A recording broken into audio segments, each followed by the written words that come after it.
Alam mo ba na pwede kang kumita ng $1,500 ng libre lang? Yes boss, tama yung narinig mo.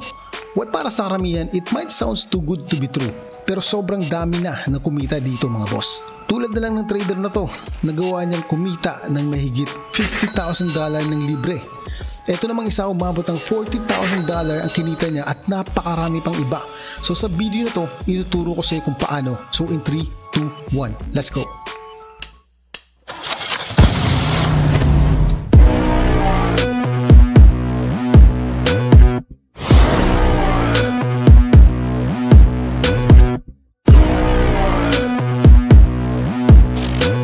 Alam mo ba na si XM ay nagkakaroon ng weekly trading competition at hindi lang isang beses kang pwedeng kumita ng $1,500 kundi pa ulit-ulit. Unlimited to mga boss.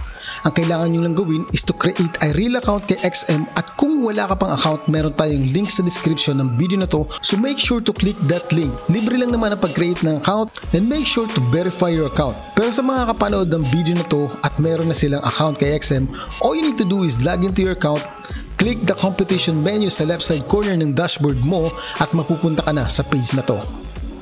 So now ang gagawin mo is click the demo tab at makikita mo na yung available competition na pwede mong salihan.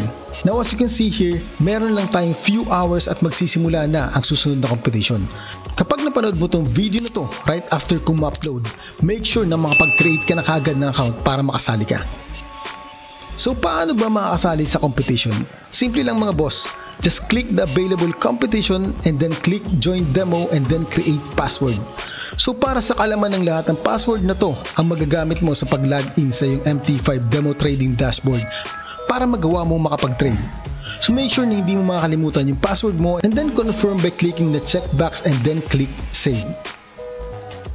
So kapag okay na, makakatanggap ka sa email mo ng login info na katulad nito.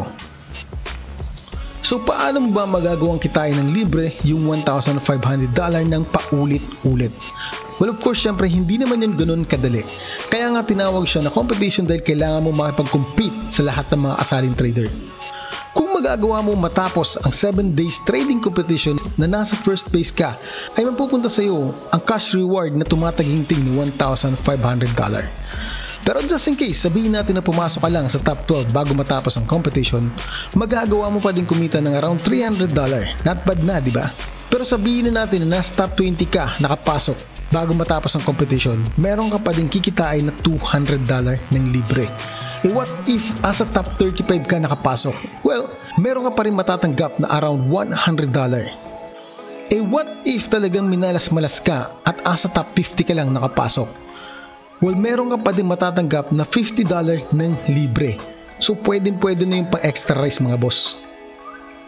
Ang kagandahan dito, pwede kang sumali ng paulit-ulit. Ibig sabihin, paulit-ulit din ang opportunity mo na kumita ng libre. And malay mo, isang araw matsambahan mo yung tumataginting na $1,500. So, hanggang dito na lang tong video nito and I wish you all the best sa pag-trade nyo. God bless and happy trading.